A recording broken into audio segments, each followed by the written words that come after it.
स्वागत है आपका इस चैनल पर। सबसे पहले सबको नमस्ते, सत श्री अकाल, अस्सलाम वालेकुम, what ever you feel connected with. तो आज जो हमारा सेशन रहने वाला है वो है रिलेटेड टू जनरल हिंदी, जिसमें हम देख रहे हैं प्रीवियस से MCQs with concept and examples. तो जैसे कि आप सबको पता है ये फ्री कोर्स है उन कैंडिडेट्स के लिए जो एक्सपेंसिव कोर्स नहीं लेना चाहते, ठीक है। तो पीडीएफ के लिए आप डिस्क्रिप्शन बॉक्स की हेल्प ले सकते हैं या फिर मेरा टेलीग्राम चैनल भी ज्वाइन कर सकते हैं। तो स्टार्ट करेंगे आज का session with full passion and enthusiasm के साथ। आज का आपका फर्स्ट क्वेश्चन रहने वाला है, हिंदी में शब्दों का लिंग निर्धारण मतलब कि जेंडर डिटर्मिनेशन किसके आधार पर होता है। 4 ऑप्शन है, क्रिया, संज्ञा, सर्वनाम या फिर विशेषण। अब देखिए क्रिया जो है जैसे किसी का के काम को बताती है।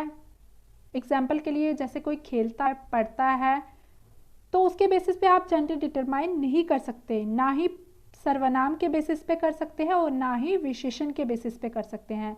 विशेषण में आप किसी की विशेषता को बताते हैं, जैसे कि कोई गोरा है, काला है, सुंदर है, तो गोरा काला तो लड़का भी हो सकता है और लड़की भी हो सकती है, तो आप उसके बेसिस पे जेंडर डिटरमाइन नहीं कर सकते। तो सिर्फ संज्ञा ही ऐसी है जिसके बेसिस पे आप किसी के लिंग को बता सकते हैं, किसी का लिंग निर्धारण कर सकते हैं। ओके, देन आ जाती है संज्ञा की परिभाषा। किसी व्यक्ति, पशु, पक्षी, स्थान, वस्तु, गुण, भाव, अवस्था के नाम को ही संज्ञा कहते हैं। अब हर किसी का अपना अपना एक नाम होता है, व्याकरण में नाम को ही संज्ञा कहते हैं।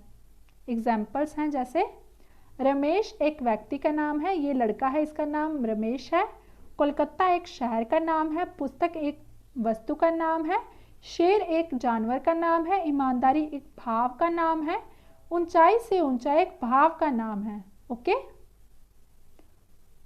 तो ये सभी पद संज्ञा है, इन सभी को हम संज्ञा बोलेंगे, जैसे रमेश, कोलकाता, पुस्तक, शेर, ईमानदारी, ऊंचाई से ऊंचा, ठीक है।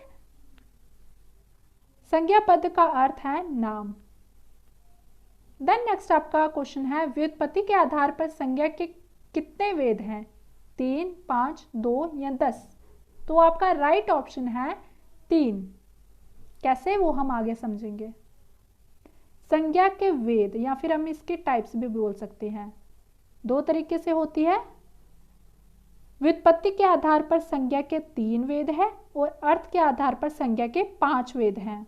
व्युत्पत्ति के आधार पर कौन कौन से हैं, रूढ़ शब्द, यौगिक शब्द और योग रूढ़। रूढ़ शब्द वो शब्द हैं जिसे हम खंड या ब्रेक डाउन नहीं कर सकते, जैसे कृष्ण और यमुना। और यौगिक शब्द वो शब्द हैं जो दो या दो से अधिक शब्दों से बने हों, जैसे पन प्लस घट, धर्म प्लस शाला। और योग रूढ़ जो है वो रूढ़ और यौगिक शब्द दोनों से मिलके बने हैं। ये शब्द होते तो यौगिक हैं लेकिन दृष्टि के आधार पर ये रूढ़ हैं, जैसे जलज, तो हम इसका ब्रेकडाउन नहीं कर सकते। अब अर्थ के आधार पर संज्ञा के 5 होते हैं, व्यक्तिवाचक संज्ञा, जातिवाचक संज्ञा, समूहवाचक संज्ञा, द्रव्यवाचक संज्ञा और भाववाचक संज्ञा। यह आपका प्रीवियस ईयर क्वेश्चन है एक। जिस संज्ञा में पदार्थ में पाए जाने वाले किसी धर्म का बोध होता है उसे क्या कहते हैं। अब देखिए अच्छे से क्वेश्चन को समझिए। पदार्थ हम बोलेंगे खाने पीने वाली चीज़ों को, तो अगर हम किसी के खाने पीने वाली चीज़ों के बेसिस पर किसी के धर्म, किसी के रिलीजन का पता लगा रहे हैं, उसे हम क्या कहेंगे। जैसे कि किसी का खाना मक्के की रोटी, सरसों का साग है, तो वो कौन सी तरफ खाया जाएगा, पंजाब वाली तरफ। या फिर टैपियोका विद कोकोनट चटनी, तो वो है केरला वाली तरफ। ओके, तो हम पता लगा रहे हैं खाने पीने वाली चीज़ों से किसी के धर्म का, किसी के रिलीजन का, तो ये एक भाव है। तो हम किसके साथ जाएंगे, भाववाचक संज्ञा के साथ। वस्तुवाचक संज्ञा के तो होती नहीं है, जातिवाचक संज्ञा के साथ भी नहीं जाएंगे और व्यक्तिवाचक संज्ञा के साथ भी नहीं जाएंगे। डीपली हम इसे आगे समझेंगे। अर्थ के आधार पर संज्ञा के वेद 5 होते हैं। अब देखिए, पहला है व्यक्तिवाचक संज्ञा, जिसे हम प्रॉपर नाउन बोलते हैं। तो व्यक्तिवाचक संज्ञा हम बोलेंगे किसको, अगर किसी के का प्रॉपर नेम दिया गया है, किसी प्रॉपर जगह का नाम दिया गया है, किसी प्रॉपर चीज का नाम दिया गया है, तो हम क्या बोलेंगे उसे, व्यक्तिवाचक संज्ञा, जैसे राम, गंगा, पटना आदि। जातिवाचक संज्ञा जिसे हम कॉमन नाउन बोलेंगे, तो ये कॉमन सबके लिए अप्लाई होती है, जैसे नदी, पर्वत और लड़की। ठीक है, तो नदी में अब देखिए, नदी जो है, नदी तो बहुत सारी आ जाती हैं, जैसे गंगा हो गई, ब्रह्मपुत्र होगी। तो पर्वत में भी बहुत सारे पर्वत आ जाते हैं, जैसे माउंट एवरेस्ट आ जाएगा या फिर अरावली माउंटेन्स आ जाएंगी। लड़कियों में भी इना मीना टीना जो भी ले लो, ठीक है। तो ये जो है सबके लिए कॉमन रहेगा, ठीक है। लेकिन व्यक्तिवाचक संज्ञा में हम किसी के प्रॉपर नाम, किसी प्रॉपर प्लेस का नाम बताते हैं, प्रॉपर वस्तु के बारे में बताते हैं। ओके, तो डिफरेंस पता चला प्रॉपर नाउन और कॉमन नाउन के बारे में। ओके, देन नेक्स्ट है द्रव्यवाचक संज्ञा। द्रव्य हम किसको बोलते हैं, किसी चीज को, किसी सामग्री को। तो जो किसी सामग्री या द्रव्य का बोध कराए उसे हम द्रव्यवाचक संज्ञा कहते हैं, जैसे ठोस, द्रव्य पदार्थ या फिर गैस। ठोस में आ जाएगा कौन कौन, सोना, चांदी, तांबा आदि। और द्रव्य में आ जाएंगे जिसे हम लिक्विड बोलते हैं, जैसे तेल, पानी। गैस में आ जाएगा धुआं या फिर ऑक्सीजन, या फिर कोई भी गैस ले लो, नाइट्रोजन, कार्बन डाइऑक्साइड, सारी गैसेस आ जाएंगी। ओके, देन नेक्स्ट है समूहवाचक संज्ञा या फिर कोलेक्टिव नाउन। समूह हम बोलेंगे किसी के ग्रुप को, जैसे कि हम बोल सकते हैं किसी वर्ग को, किसी सभा को, समिति को। लोकसभा होगी, राज्यसभा होगी, या फिर मिलिट्री ग्रुप्स हो गए, स्टूडेंट्स का ग्रुप हो जाता है, टीचर्स का ग्रुप हो जाता है। तो ये सभी आ जाते हैं किसमें, समूहवाचक संज्ञा में। देन लास्ट एंड इम्पॉर्टेंट संज्ञा है आपकी कौन सी, भाववाचक संज्ञा या फिर एब्स्ट्रैक्ट नाउन। तो अगर कोई संज्ञा किसी भाव, गुण, दशा आदि को बता रही है तो हम उसे क्या बोलेंगे, भाववाचक संज्ञा। तो ये एक वेव की तरह है जिसे हम अपने सेंसेस के थ्रू नहीं समझ सकते, ना ही सुन सकते हैं, ना ही देख सकते हैं, ना ही सुन सकते हैं, ना ही फील कर सकते हैं। जैसे प्रेम, क्रोध, मिठास। अब प्रेम ले लीजिए या फिर क्रोध ले लीजिए, आपने उसको कभी देखा है? अब देख आप बोलोगे कि अरे क्रोध तू कहाँ जा रहा है, तो आपने कभी क्रोध को देखा है? वो सिर्फ मतलब एक भाव है, एक इमोशन है, ठीक है। तो नेक्स्ट लास्ट आ जाते हैं आपके प्रैक्टिस क्वेश्चंस। जैसे समुद्रगुप्त को भारत के नेपोलियन कहा जाता है। समुद्रगुप्त कौन सी संज्ञा है, व्यक्तिवाचक, जातिवाचक, भाववाचक या फिर द्रव्यवाचक? अब देखिए समुद्रगुप्त जो है ये एक पर्टिकुलर इंसान का नाम है जिसने भारत पर बार बार विजय प्राप्त की थी। तो ये क्या हो गया, व्यक्तिवाचक संज्ञा जिसे हम प्रॉपर नाउन बोलते हैं।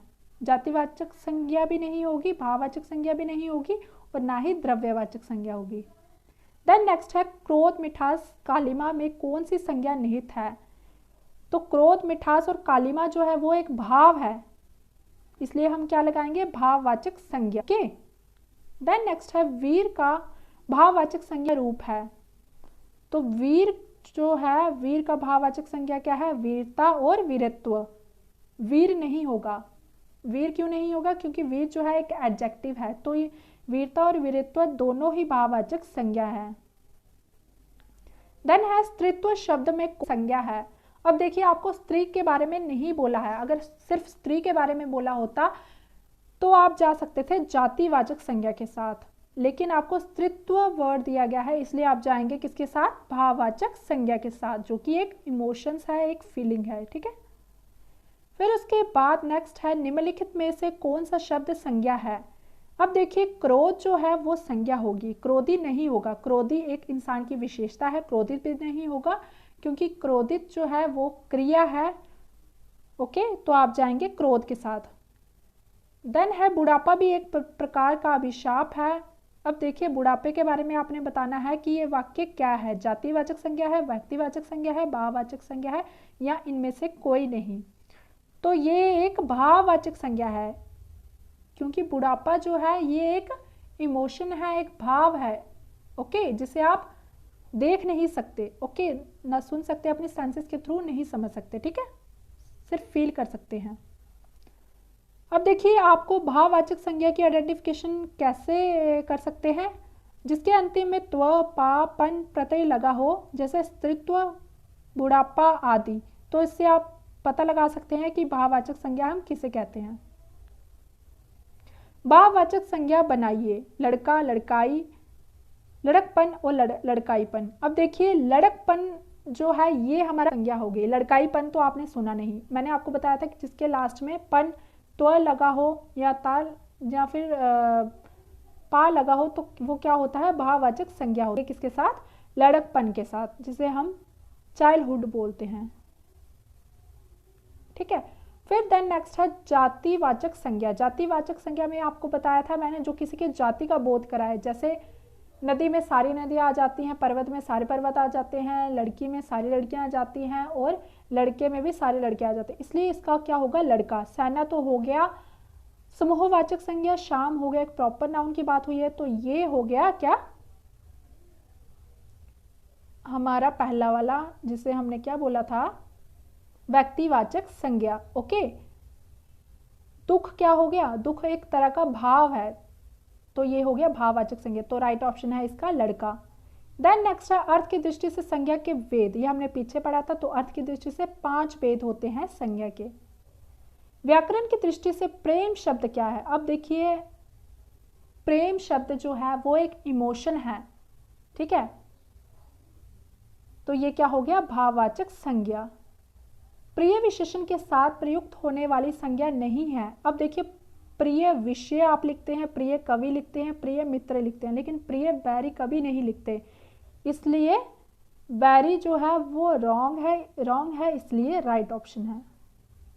तो ये आपको कुछ वर्ड्स दिए गए हैं, जैसे जातिवाचक संज्ञा, विशेषण या फिर क्रिया अव्यय को आपको कैसे चेंज कर सकते हैं भाववाचक संज्ञा में। एग्जाम्पल के लिए पुरुष का हो जाएगा पुरुषत्व, नारी का हो जाएगा नारीत्व, गुरु का हो जाएगा गुरुत्व, ऐसे ही कुछ और वर्ड्स है, सुंदर का हो जाएगा सुंदरता या सौंदर्य, वीर का हो जाएगा वीरता वीरत्व, घबराना का हो जाएगा घबराहट, थकना का हो जाएगा थकान, दूर का हो जाएगा दूरी, ऐसे ही कुछ और वर्ड्स हैं। इसे अच्छे से प्रैक्टिस कीजिए, कॉम्प्रीहेंड कीजिए, अपने एग्जाम की अच्छे से तैयारी कीजिए।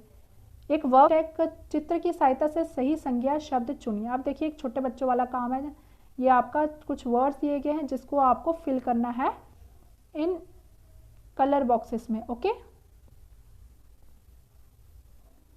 तो आज हमने पढ़ा संज्ञा के बारे में, संज्ञा की परिभाषा क्या होती है, संज्ञा के वेद, व्युत्पत्ति के आधार पर या फिर अर्थ के आधार पर, और हमने कुछ प्रैक्टिस क्वेश्चन किए।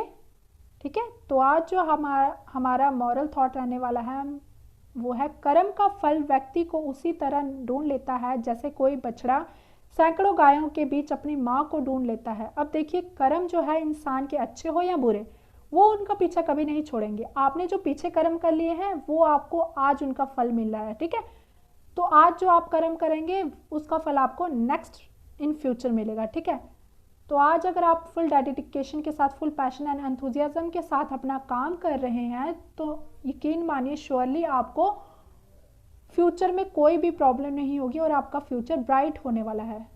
Okay, so okay, bye.